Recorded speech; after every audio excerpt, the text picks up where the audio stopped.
Bonjour, on se retrouve aujourd'hui pour un nouveau point lecture en présence de Manès. Ça fait longtemps qu'il n'est pas venu en vidéo, mais là il avait besoin d'un câlin. Il a été sage toute la matinée. Donc là c'est le moment câlin et j'en profite pour vous tourner du coup le point lecture spécial contemporain où il y a un peu de tout comme dans le point lecture de la semaine dernière qui était plutôt noir. Ici j'ai plus fait tout ce qui était contemporain. On commence par un livre que j'ai rendu à Cédrina. Il s'agit de Une si brève arrière-saison de Charles Nemes, publié chez HC Éditions. Dans ce roman, on va rencontrer Jacques, qui est un jeune retraité qui a du mal à supporter son rythme de la retraite. Il n'arrive pas du tout à écrire et il pense qu'à une chose, c'est pouvoir séduire Christine Angot. Son seul point positif dans sa vie, c'est sa nièce Adèle. Adèle est une jeune femme de 30 ans, voilà, tout se passe bien dans sa vie, elle est fan de rock, et son destin va basculer le soir du 13 novembre, puisqu'elle va aller voir les Eagles of Death Metal au Bataclan, et bah voilà, ce sont les attentats de Paris. Et donc sa vie va basculer, et en fait, bizarrement, ce drame va faire écho dans la vie de Jacques et va lui faire prendre un nouveau tournant. Et voilà, on va suivre du coup notamment Jacques et sa nièce Adèle tout au long de ce roman. J'avais déjà lu le précédent roman de l'auteur, donc je savais que sa plume était assez spécifique et originale. Donc là, on la retrouve. J'ai bien aimé le fond de l'histoire. Par contre, c'est vrai que sur la forme, j'ai eu un peu de mal, j'ai mis du temps. Ce sont des romans plutôt courts, hein, qui fait en général, ils font même pas 300 pages. Mais là, j'avoue que j'ai eu un peu de mal. Mais le fond de l'histoire était tellement bien que je suis passée au-dessus de cette originalité, même ce côté loufoque carrément de l'écriture de l'auteur et de ce que l'auteur peut raconter, puisque la morale, si on peut dire, le message transmis dans ce roman est magnifique. Et du coup, rien que pour ça, je le conseille. Donc, si vous aimez les romans assez atypiques dans le contemporain, n'hésitez pas. Je pense que vous pouvez aimer. Et ensuite, j'ai lu un autre roman assez atypique. Il s'agit du roman F20 de Anna Koslova chez Stéphane Marsan, pareil que Cédrina m'a passé quand je l'ai vu au mois d'octobre. Ce roman parle de la schizophrénie du point de vue d'une adolescente schizophrène. Et j'ai beaucoup aimé. Alors, j'ai vu passer sur la chaîne de Séverine qui n'a pas aimé. En fait, elle a pensé exactement le contraire de moi. Et du coup, tout ce qu'elle n'a pas aimé, moi, c'est ce que j'ai aimé. Et j'ai trouvé ça, du coup, très intéressant de vous en reparler aujourd'hui, puisque dans ma courte carrière d'infirmière, je sais pas si c'est une chance ou pas, mais j'ai eu l'occasion de croiser des schizophrènes qui soient traités ou en crise parce que justement ils ne prennent pas leur traitement. Et j'ai pas du tout trouvé le point de vue, les pensées et la façon de s'exprimer de notre personnage très irréaliste et très loufoque, puisque en fait je l'ai trouvé très réaliste. Je ne sais pas du tout si l'auteur connaît cette maladie, si elle est victime, s'il y a des proches qui sont victimes, etc. Mais j'ai trouvé qu'elle retranscrivait très bien. Dans ce roman, on a trouvé deux sœurs, Yula et Anyutik, qui voient le jour dans une famille un peu spéciale. La mère passe ses journées au lit, elle est, je crois même qu'elle est alcoolique ou un truc comme ça. Elle passe de mec en mec, elle est complètement instable. Elle se met avec des hommes instables aussi. Et en fait, la cadette va être diagnostiquée schizophrène à la suite d'un délire qu'elle a. Il me semble qu'elle voyait quelqu'un ou voilà, qu'elle entendait des voix. Et cette voix, en fait, c'était un de leurs voisins qui était mort depuis quelques années. Et du coup, elle va être enfermée dans un hôpital psychiatrique. Et sa sœur va se rendre compte qu'elle aussi, il y a des choses qui vont pas bien dans sa tête. Et elle a peur d'être également diagnostiquée F20, sachant que être diagnostiquée schizophrène, comme elle le dit, ça met des freins. Donc elle ne veut absolument pas que ça se voie, elle fait tout pour le cacher, elle va partager ses peurs et ses doutes avec sa sœur. Et parce que qui de mieux qu'une schizophrène pour comprendre une autre schizophrène. Donc on va suivre ces deux sœurs et j'ai beaucoup aimé, c'est un roman très très court, il se lit hyper vite. Et je trouve que ça peut être très bien pour découvrir la maladie si on ne connaît pas forcément ou si on voit voilà, ce qu'on voit dans les médias. C'est un roman qui m'aura marqué et que je vous conseille vivement. Ici, donc, on retrouve deux sœurs qui parlent de schizophrénie où ça se lit tout seul. On passe un bon moment de divertissement tout en apprenant plus sur la maladie, sur le comportement, sur justement la bizarrerie de cette maladie et de ses symptômes. Donc en tout cas, je vous reconseille F20 de Anna Koslova chez Stéphane Marsan que j'ai beaucoup aimé. Ensuite, j'ai lu un livre plutôt développement personnel puisqu'il s'agit de On n'a qu'une vie de Sophie Le Méanaise, publié au livre de poche.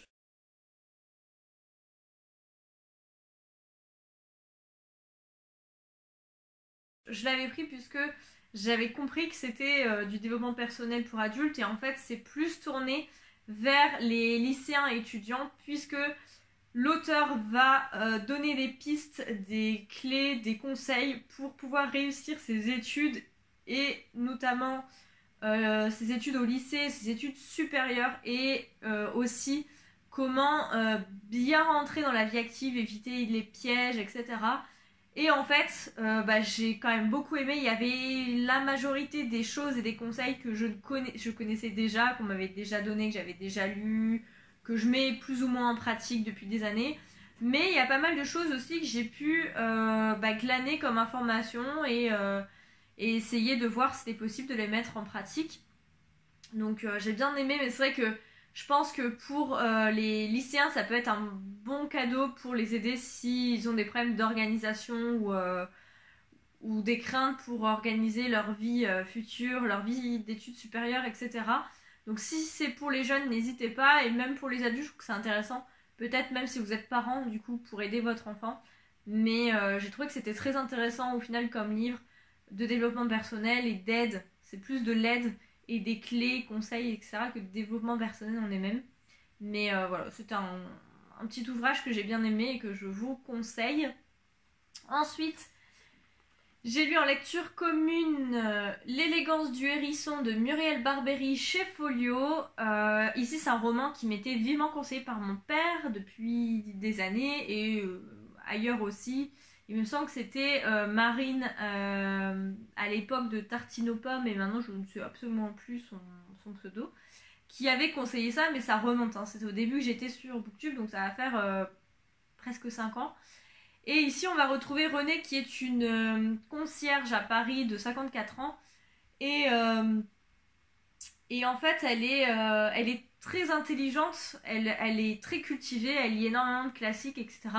Mais elle va se cantonner à son image de concierge, qui est très péjorative et voilà, elle est concierge dans un immeuble très luxueux où il y a beaucoup de familles bourgeoises et notamment Paloma, qui est une petite fille de 12 ans, qui est très très intelligente et qui a du mal à trouver sa place, notamment dans sa famille. Et on va les suivre parallèlement. Un coup, on va suivre le chapitre de Paloma un jour, et l'autre de Renée, la concierge.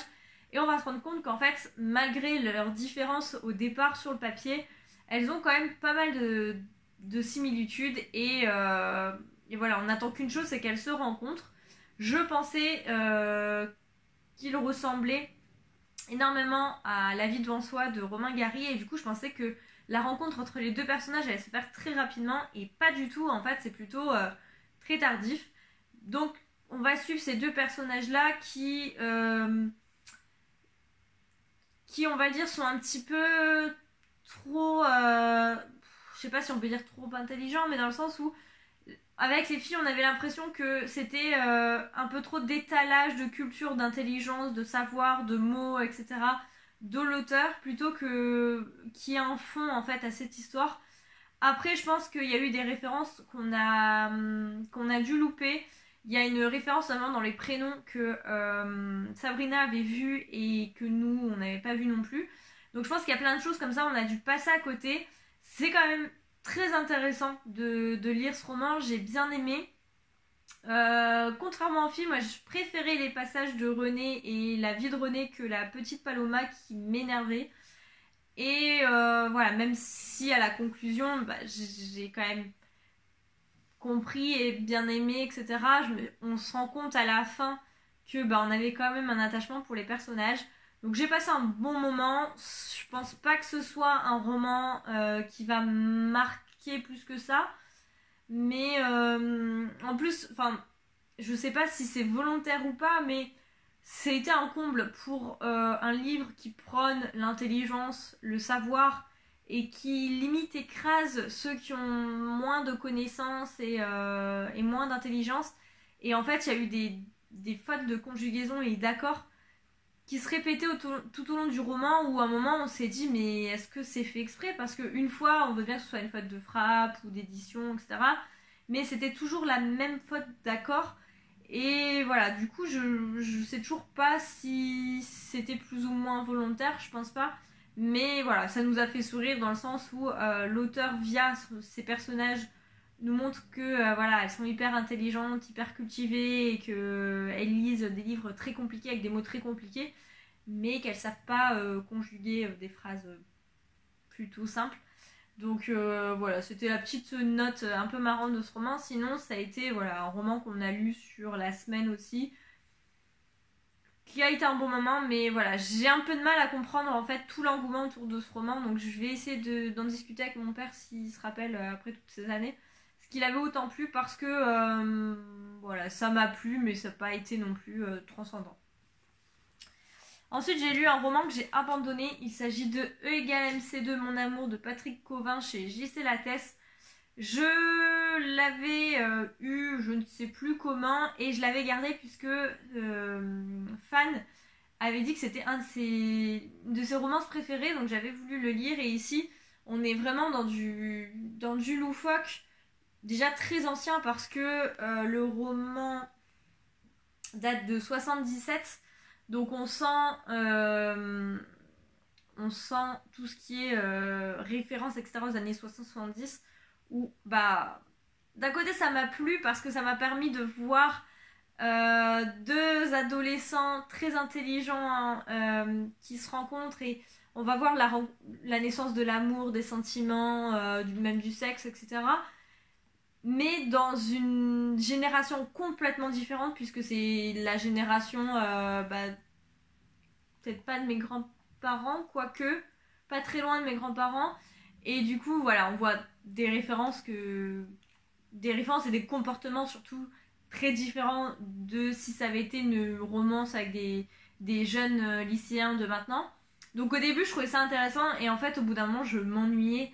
L'écriture est très très particulière et du coup, ça à prendre au second degré, mais au bout d'un moment, en fait, je m'ennuyais. Je me suis dit, bon, je crois que j'ai fait plus de la moitié, hein. J'ai lu une bonne centaine de pages.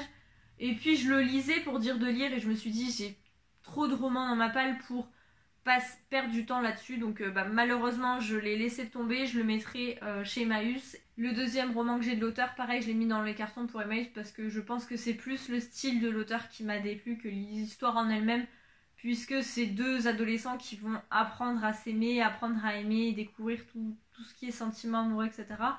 Mais vraiment c'est trop spécial pour moi, donc tant pis. Ensuite, j'ai lu Takawan d'Éric Plamondon chez Le Livre de Poche. Alors, j'ai hésité à le mettre dans mon point lecture, lecture noire, thriller. Ici, on se retrouve en juin 81. 300 policiers de la Sûreté du Québec débarquent sur la réserve de Restigouche pour s'emparer des filets des Indiens Micmac. Émeutes, répression et crise d'ampleur, le pays découvre son angle mort. Une adolescente en révolte disparaît, un agent de la faune démissionne, un vieil indien sort du bois et une jeune enseignante française rencontre l'immensité d'un territoire et toutes ses contradictions. Comme le saumon devenu Takawan remonte la rivière vers son origine, il faut aller à la source. Histoire de lutte et de pêche, d'amour tout autant que de meurtres et de rêves brisés. Takawan se nourrit de légendes comme de réalités, du passé et du présent, celui notamment d'un peuple millénaire bafoué dans ses droits. Donc voilà, du coup je savais pas où le mettre et puis après je me suis dit c'est plus un récit historique qui raconte du coup ce peuple persécuté par les Québécois. Et du coup, j'ai beaucoup aimé. L'écriture est très belle. Les chapitres sont assez courts, on a envie de lire la suite. Je l'ai quasiment lu d'une traite, j'étais vraiment happée par ce roman. J'en ai appris énormément, que ce soit sur le saumon du coup ou sur le peuple Micmac. Et vraiment, c'était une très très bonne surprise. Je m'attendais à rien en lisant ce roman. C'est en lisant le résumé que j'avais été intriguée. Et du coup, je remercie Cédrina parce que je pense que si elle me l'avait pas prêté, je ne serais pas penchée sur ce roman. Et du coup, ce fut une très très bonne découverte et j'ai beaucoup beaucoup aimé. Et enfin, j'ai lu Le Monde à nos pieds de Claire Léost qui a été publié en début d'année 2019, que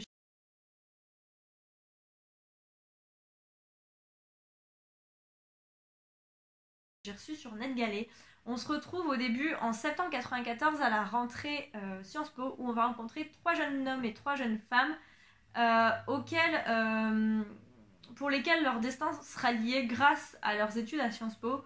Ce sont 6 étudiants avec des ambitions, des croyances politiques différentes, mais qui vont être plus ou moins liées par plein de choses.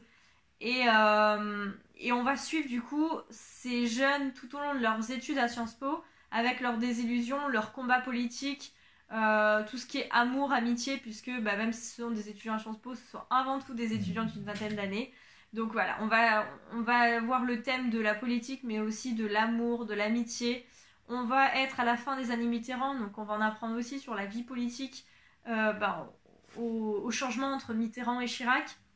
On les retrouve 20 ans, une vingtaine d'années plus tard, au moment des élections présidentielles où sera élu Emmanuel Macron. Et du coup, on va voir l'évolution, que ce soit professionnelle, politique, personnelle de nos personnages. Et ça, j'ai beaucoup aimé voir l'évolution sur quasiment 30 ans. Sur une bonne vingtaine d'années en tout cas. Et de voir que à 20 ans, on est plein de fougue, plein d'ambition, on a envie de changer le monde. Et qu'à 40 ans, forcément, il y a eu des choses qui ont marché et beaucoup d'autres qui n'ont pas marché. Il y a des secrets qui sont toujours enfouis. Il y a eu des désillusions, des tromperies, des trahisons. Et c'est le reflet de la vie. Donc, même si j'ai mis un peu de temps à lire ce roman, je l'avais commencé, j'avais lu une bonne partie avant mes vacances au mois de septembre, et je l'ai repris là au mois d'octobre pour pouvoir le finir. Mais c'est un roman, quand j'étais plongée dedans, j'étais contente de retrouver nos personnages et d'évoluer avec eux. Il y a forcément des personnages où on s'attache plus ou moins, où on comprend plus ou moins. Il y en a d'autres qu'on n'aime pas, mais c'est vraiment très réaliste. Et du coup, j'avais vraiment l'impression de suivre 6 étudiants réels de Sciences Po. Et voilà, j'ai beaucoup aimé. Donc je vous conseille si vous aimez un minimum la politique, parce que même si, sans forcément être lié sur la politique, ça parle quand même de l'évolution politique de 94 à nos jours. Et du coup, c'est encore du contemporain, donc je pense que normalement n'importe qui de nos jours c'est un peu les grands événements politiques de 90 à 2020 bientôt. Mais bon, on sait jamais.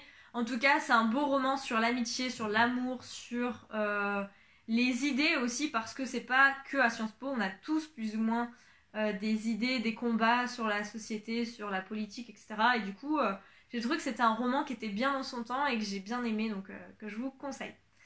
Donc voilà, c'est tout pour ce point lecture spécial, plutôt roman contemporain. Et j'espère que ça vous a plu. N'hésitez pas à me dire si vous avez lu l'un de ces livres. En attendant, je vous souhaite de très très bonnes lectures et je vous retrouve la semaine prochaine pour une nouvelle vidéo.